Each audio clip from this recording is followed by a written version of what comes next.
It's the beginning of the autumn term, and Linda Howe, head of a primary school in Ipswich, has set herself a task. Before the days shorten, she plans to get in a visit for her Year 5 group to a local castle to learn about medieval life.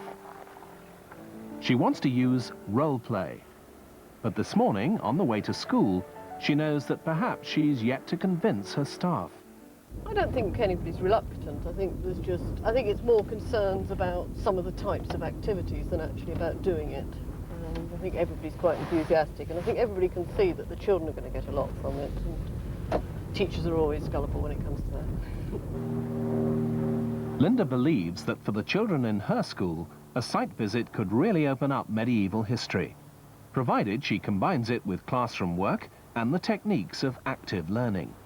Those sorts of things I often think makes teaching worthwhile, though. It's the thing that brings it to life. It's the things that, for teachers as well as children, and it's often worth a sort of, a week's teaching time. So I think if you actually feel at the end of the day, usually I'm absolutely exhausted, but I think if you feel that, they've really gained from it and that it's been an interesting experience.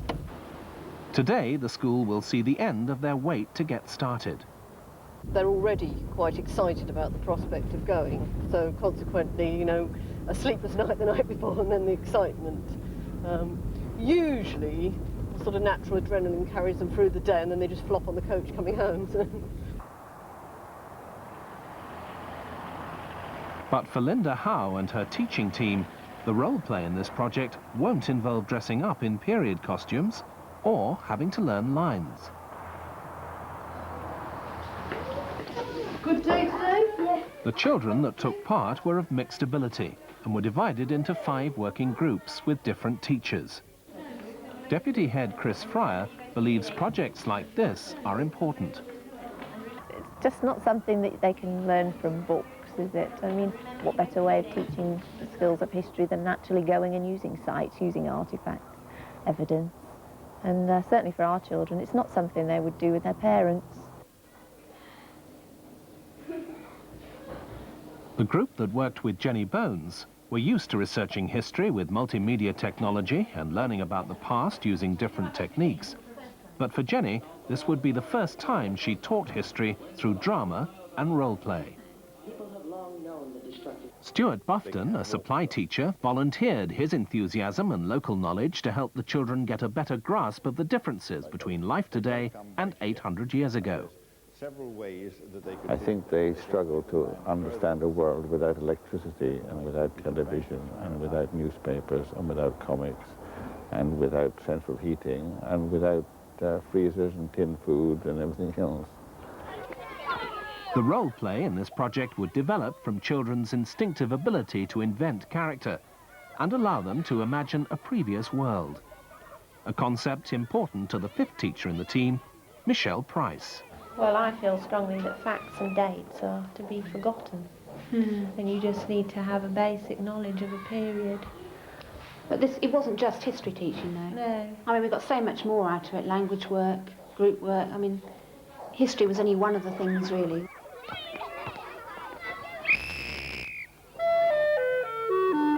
Before the project began, the school had contacted their local museum.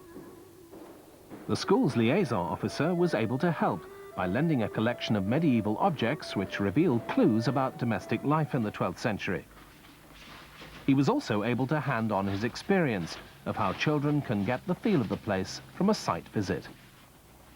I think that the expression, the feel of the period or the feel of the place, I think is quite important and very genuine. I think it is actually part of the learning activity that you can then begin to understand those sort of hard fact issues that we need to make sure that they do understand.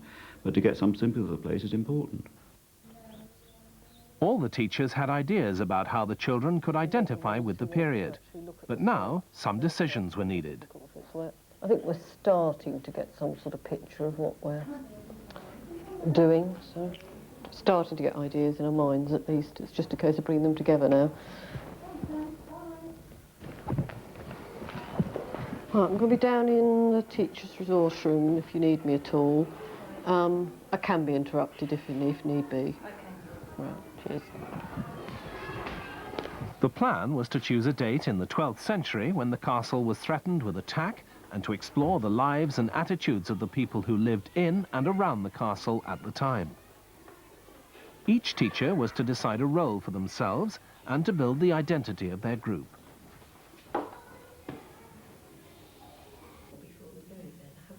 But first, they all needed to know a little more about the period itself and to work out what they were all going to do. Linda hoped that an after-school meeting would set things going.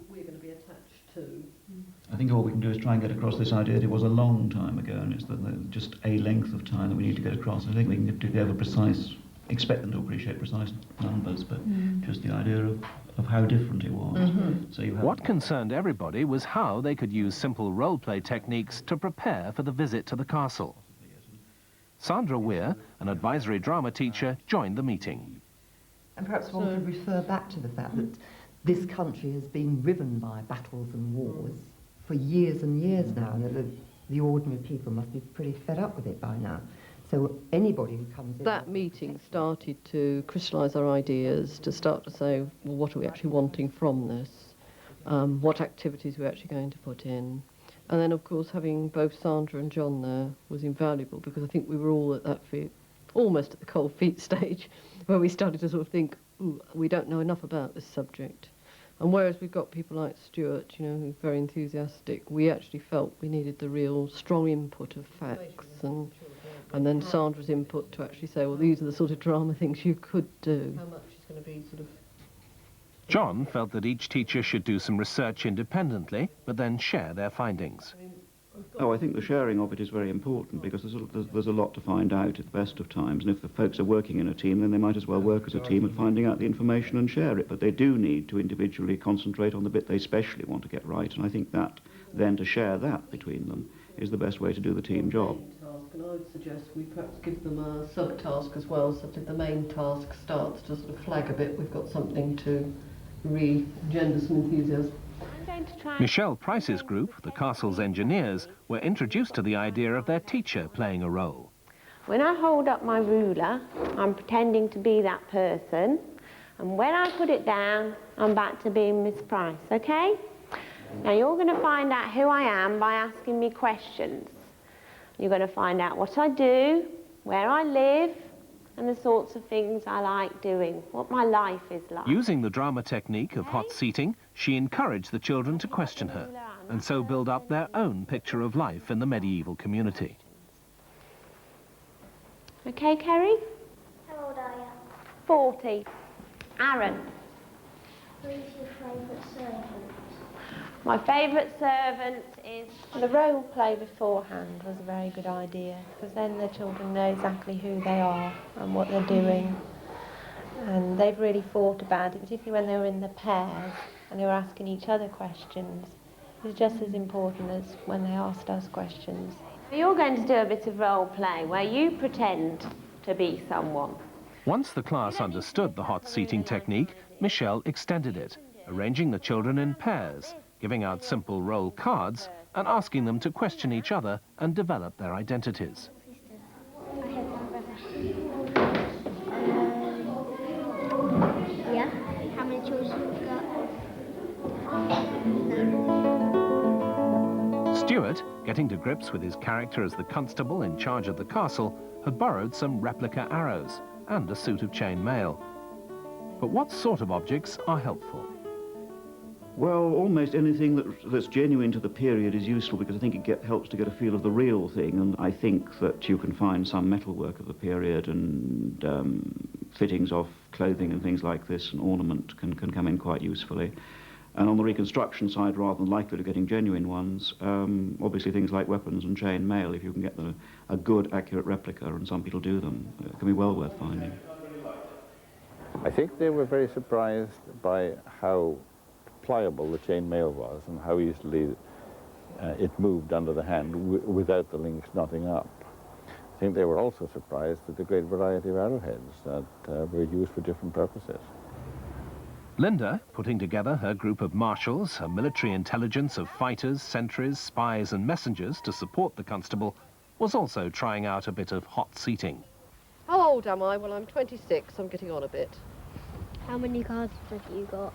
How many castles have I got? Well, She particularly wanted to sharpen the children's focus on just one aspect of castle life prior to their visit. I mean, I have done site visits where children haven't had a focus. So perhaps we'll start from that and why I think we were very keen to move to focus, because I think we'd done that type of site visit. And we'd found that children actually were a bit butterfly-like, and they sort of flitted around and didn't really look, didn't really focus in. So having some sort of definite role while they were there gave them a purpose to what they were trying to do. And I think that's what made them observe and made them really sort of think about the different aspects of it. Could you find out something about his job? Have you got a job? Yes, I'm a messenger at the castle. Right. Now, you don't know what a messenger does, so can you find out? Can you think of some questions that would help you find out the sorts of things a messenger has to do? What is a messenger?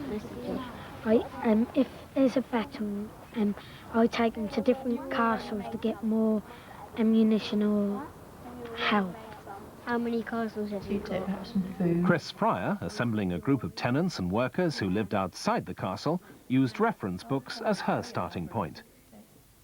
The key question was whether to join the King's group inside the castle or side with the invaders when they arrived. And the blacksmith here is going to answer some of our questions so that we can ask him. What kind of things would you like to know about the blacksmith in our village? What else would we like to know about our blacksmith?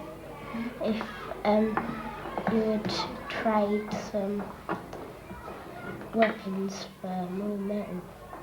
What kind of things would you trade for more metal? Arrowheads. Arrowheads.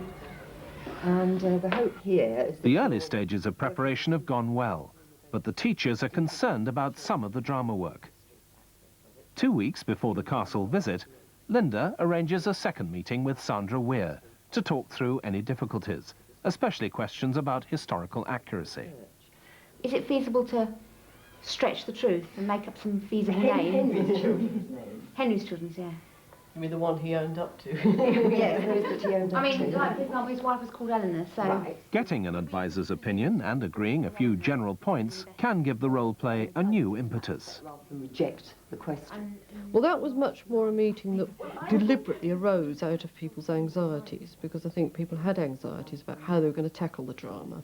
And we'd all done drama before, but I don't think we'd quite put ourselves in the position of children questioning us in role. And I think that's what particularly worried people. So that came at a very important time, because I think it came at a time where we might have moved away from the role play idea, and yet we all felt that was important, and it was one of the things we wanted to actually get from it, was children getting techniques of questioning and answering. Disgusted with the king anyway, weren't they, because of the murder of Thomas de Becket 3 years before. Well, 2.5 years before. Which is something you might want to draw into your presentation when you're in role play, yes. I've got some questions that you can look at to help you give some idea. Using some questions on character cards, Jenny encourages her group of stewards to think harder about who they'll be when they get to the castle. You know, who are you? You might be somebody important, or you might be a villager. And am I living now? This time, the children are more confident about the questioning technique and begin to deepen their identities. What have you got in your card? Right. I'll give it to you now. Right, Matthew, you've got to ask her questions now to try and find out who she is. Right, come on. The day of the visit approaches, and the teachers have yet to devise ways the groups of children in role could interact at the castle.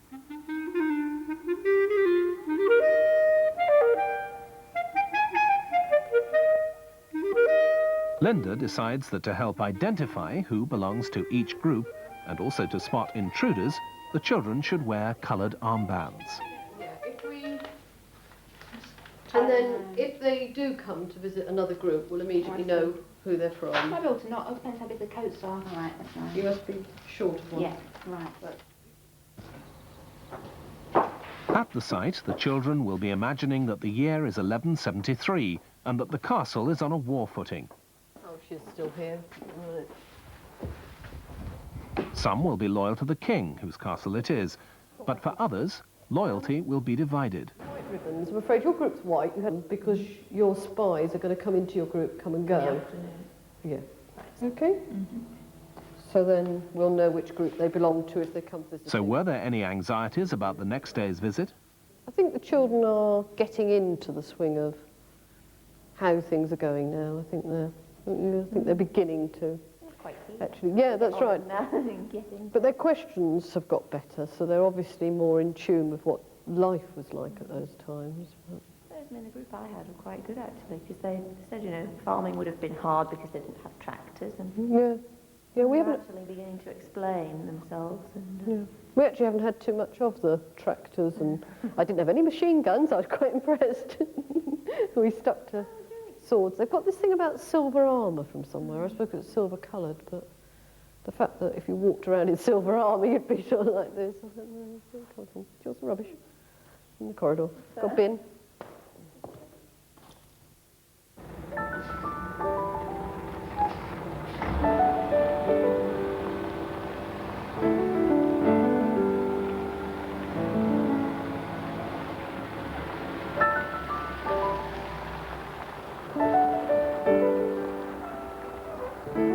By now, the pupils knew much about the imaginary 12th century world they were going to enter, but less about the geography of the castle itself. The plan was to get everyone to have a good look around the outside of the monument and its environment before dividing into the working groups. For the teachers, it was important to give the children an impression of the relationship between coast, castle, and surrounding countryside. The scale of the place was hard to convey from the maps and books they'd used in the classroom. Now, on site, the groups were ready to be reminded of what they had to do. Right, okay, so we know what our tasks are. As I say, take the chance to have a good look around the castle. I think probably the best thing is if probably the constables group, or the green group, except for two who have joined, your knights, we've borrowed your knights for the moment.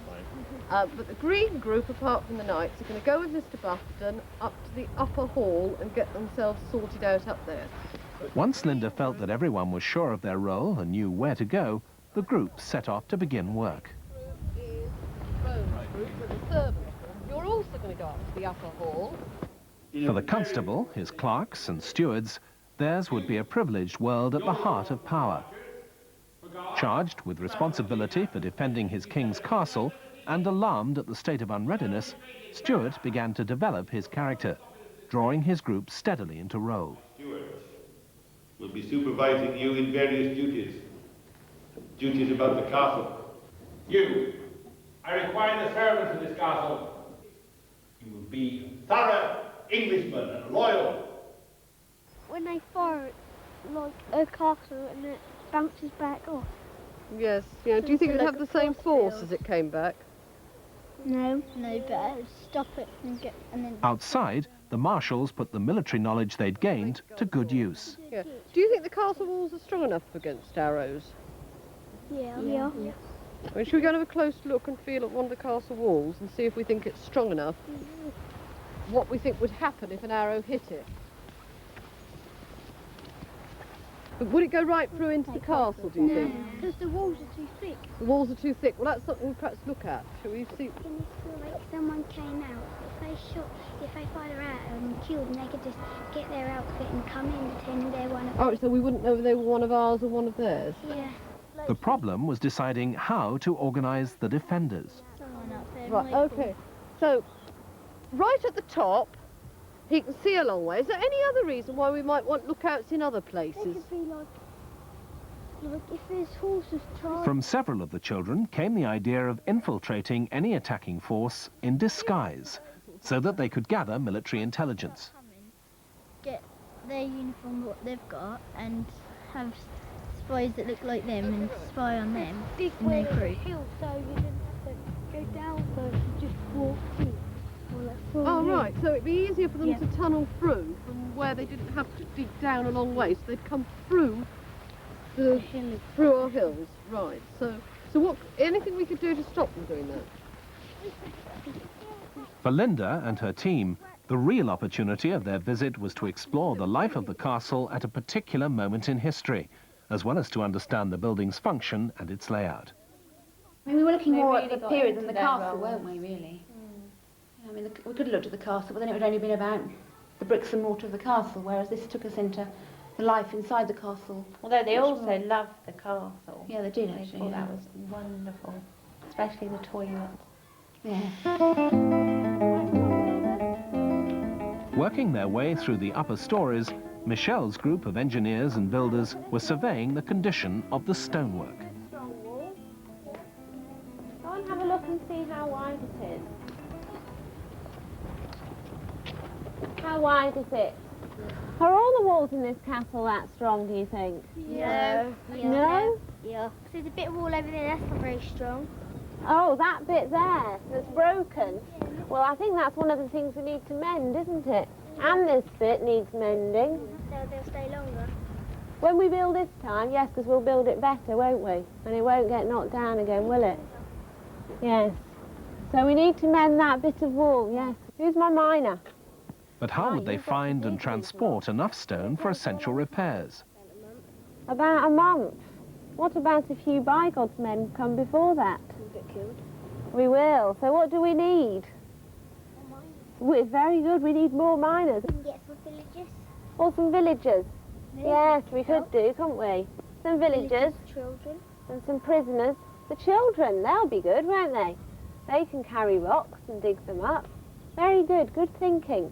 Beyond the outer defences, Chris's tenants and smallholders had assembled. Should they choose sanctuary in the castle or face an invading force?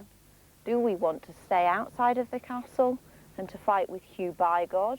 Or do we want to move inside the castle and fight for the king? Has anybody got anything to say? If the king won, he'll most probably give us some money if we went on his side. So you think that if we help the king, he may pay us for the land that he took? I think we should stay in the castle. You think we should come inside the castle? Why do you think we should come inside the castle? Because if we like the blacksmith makes some weapons, we could have more weapons than if we like run out. We held a village meeting where we had to decide as a group of villagers whether we were going to side with the king and to take refuge in the castle, or whether we were going to side with Bygod and take our chances. We had to weigh up the pros and cons. What do you think we should do? You haven't decided. Stay in the castle. You think we should stay inside of the castle, and why do you think we should do that? Nicholas? You can stay outside because you can hide in the bushes and that. Some hours earlier, a group of mercenaries had infiltrated the castle to investigate the state of its defences. Mission completed, they were prepared to sell their information to the tenants, helping them decide which way their loyalty should fall. We have these visitors with us for our meeting. They've come to trade information. We've just been thinking about how much information is worth. We're willing to trade some of our goods for information. They've got a lot of other castles that will come and help because they've asked me to go and send for... Oh, so they're sending for reinforcements, more troops. It's a good sign. They've got enough food for 3 months. Oh, they've got enough food for 3 months. That sounds good, doesn't it? Because we can take some more of our own, can't we? What else are they doing to get ready? Unaware that spies had recently been shadowing them, Jenny and her stewards, deep inside the keep, were making final arrangements for storing the food and water which could sustain them through a long siege. Right, come on, servants. This is going to be our new home for a while while we've got to work. Come on, hurry up, time's short.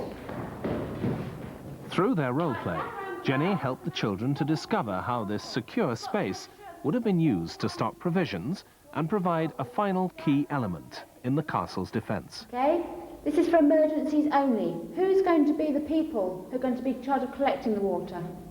Right, well, you're going to have to make sure all the buckets in the castle are full all the time. And who will volunteer to do emergency repairs? You will. You're small, you'll fit in the bucket. Right, you're going down the well, but we need more volunteers to carry all the things and all the supplies throughout the castle. We must move this flour from over here into our pantry. Okay? Let's go. They're very heavy, the sacks. You go and make sure they stack them properly. You over there, bring the salt to me. You must hang it up before the rats get it. I want the meat this side and the flour this side.